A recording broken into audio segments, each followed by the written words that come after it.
প্রিয় ছাত্রছাত্রীরা, Bangla honours semester 3 SEC paper ব্যবহারিক বাংলা 1 থেকে যে সমস্ত প্রশ্নগুলো তোমাদেরকে অবশ্যই করে যেতে হবে তার সাজেশনটা একবার তোমরা দেখে নাও।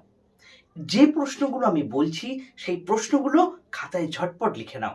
এই প্রশ্নগুলো করে গেলে তোমাদের সুন্দর একটা রেজাল্ট তোমরা করতে পারবে। প্রথমত বলি, এসইসি পেপারে কিন্তু ৮০ নম্বরের পরীক্ষা, তাই এইটাকে একদম হেলায় দেওয়া উচিত হবে না। প্রথম মডিউলের মধ্যে মডিউল 1 এখানে কিন্তু গল্প নির্মাণ অর্থাৎ সূত্র থেকে গল্প নির্মাণ এটা আসবে এবং অরে থাকবে বা অথবাতে থাকবে চিত্রনাট্য নির্মাণ। এর মধ্যে থেকে বেশিরভাগ তোমরা সবাই গল্প রচনা বা গল্প নির্মাণ তৈরি করা সূত্র থেকে এটাকেই বেশি করে করো, এটা ঠিক আছে। কিন্তু মডিউল 2 এবং মডিউল 3 থেকে কোন প্রশ্নগুলো করে যাবে? প্রথমত বলে রাখি, মডিউল 2 থেকে কেবলমাত্র 2টি প্রশ্ন করে যাও, তাতেই তোমরা মডিউল 2 এর বড় প্রশ্ন কমন পেয়ে যাবে।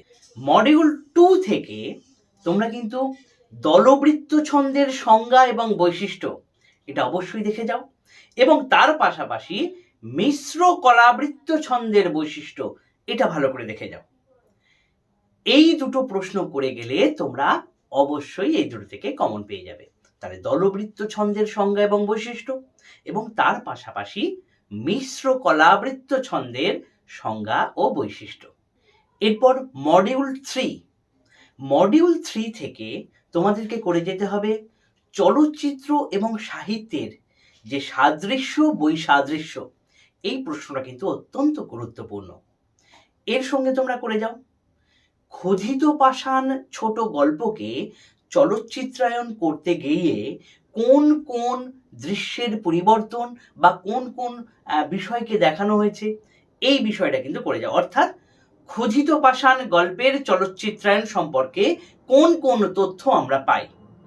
অনুরূপভাবে তোমরা বাড়ি থেকে পালিয়ে উপন্যাসের চলচ্চিত্রায়নের কোন কোন তথ্য আমরা পাই, এই প্রশ্ন 3টে কিন্তু অবশ্যই দেখে যাবে। আমি আবার বলে দিচ্ছি, সাহিত্য এবং চলচ্চিত্রের সাদৃশ্য বৈসাদৃশ্য এটা করছো, ক্ষুধিত পাষাণ চলচ্চিত্রায়নে কোন কোন তথ্য আমরা পাই এইটা করছো, এর সাথে করছো বাড়ি থেকে পালিয়ে চলচ্চিত্রায়নে কোন কোন তথ্য পাই, অর্থাৎ কে প্রডিউসার ছিলেন, কে সঙ্গীত পরিচালক ছিলেন, কে পরিচালনা করেছেন, পরিচালক ছিলেন, এই বিষয়গুলো কিন্তু অত্যন্ত, ক্যামেরাম্যান কে ছিলেন, এগুলো কিন্তু কোন সালে রিলিজ হচ্ছে খুব গুরুত্বপূর্ণ।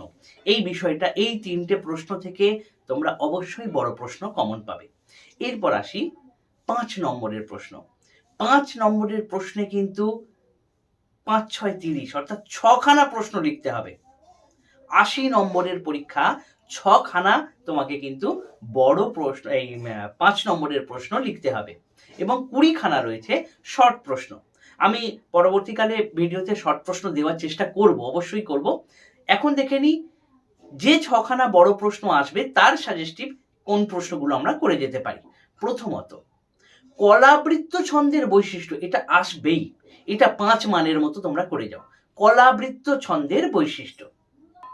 এছাড়া ছোট গল্পের বৈশিষ্ট্য অত্যন্ত গুরুত্বপূর্ণ, এই বৈশিষ্ট্যটা কিন্তু অবশ্যই করে যাও তোমরা। ছন্দের পাঠ থেকে তোমাদের কিন্তু টিকা আসবে, যে কোনো 2টি টিকা লেখো। এই 2টি টিকার মধ্যে তোমাদেরকে কয়েকটা টিকা পড়ে যেতে হবে, সেটা হচ্ছে শ্বাসাঘাত, লয়, দল, ছেদ, পর্ব এবং মাত্রা। আশা করি ব্যাপারটা বুঝতে পারলে, ভালো করে শুনে নাও। শ্বাসাঘাত, লয়, দল, পর্ব, মাত্রা এবং ছেদ, এই কটা পড়ে গেলে এর মধ্যে থেকে একটা প্রশ্ন কিন্তু 6 নম্বরে তুমি কমন পেয়ে যাবে। এগুলো কিন্তু বড় বড় নয়, এগুলো ছোট ছোট করে তোমরা পড়ে যাবে। আশা করছি বোঝা গেল।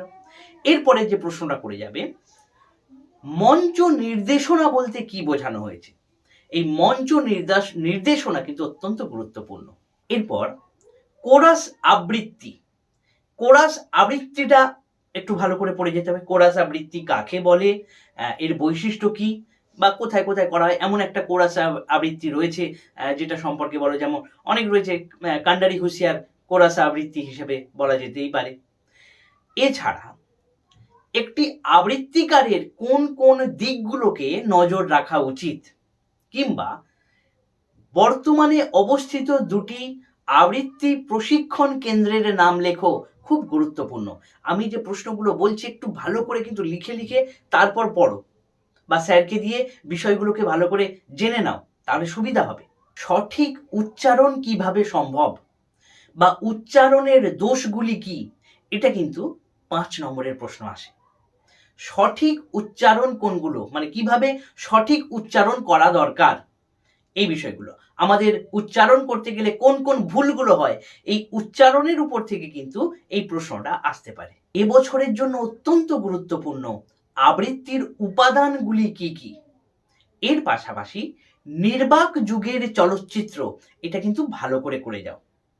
এবং স্টার থিয়েটার, এই স্টার থিয়েটার কিন্তু BN সরকার, এটা একটু ভালো করে পড়লেই তোমরা ক্লাস 12-এ তোমরা পেয়ে যাবে। এটা স্টার থিয়েটার, নির্বাক যুগের চলচ্চিত্র এবং বাংলা চলচ্চিত্রে হীরালাল সেন, এই তিনটে কিন্তু অত্যন্ত গুরুত্বপূর্ণ, এটা ভালো করে পড়ে যাবে। এরপর নাট্যরূপ ও চিত্রনাট্যের মধ্যে কি পার্থক্য আছে, এই প্রশ্নটা কিন্তু গুরুত্বপূর্ণ।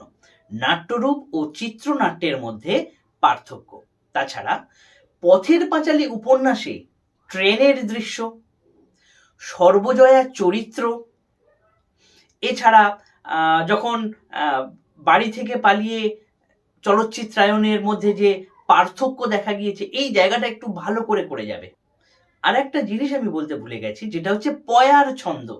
এই পয়ার ছন্দটা একটু ছোট হলেও একটু টিকা হিসেবে করে যাও, তাহলে দেখবে তোমরা সুন্দর একটা সাজেস্টিভ প্রশ্ন তোমরা পেয়ে যাবে, তোমরা ভালোভাবে লিখতে পারবে। তাই এটাকে, এই এসএসসি পেপারটাকে তোমরা একেবারেই ইগনোর করো না, এটা কিন্তু অনেকটা নাম্বার উঠে আসবে এখান থেকে। আশা করি তোমাদেরকে সমস্ত কিছু বোঝাতে পেরেছি। তাই আর দেরি না করে পড়াশোনা শুরু করে দাও।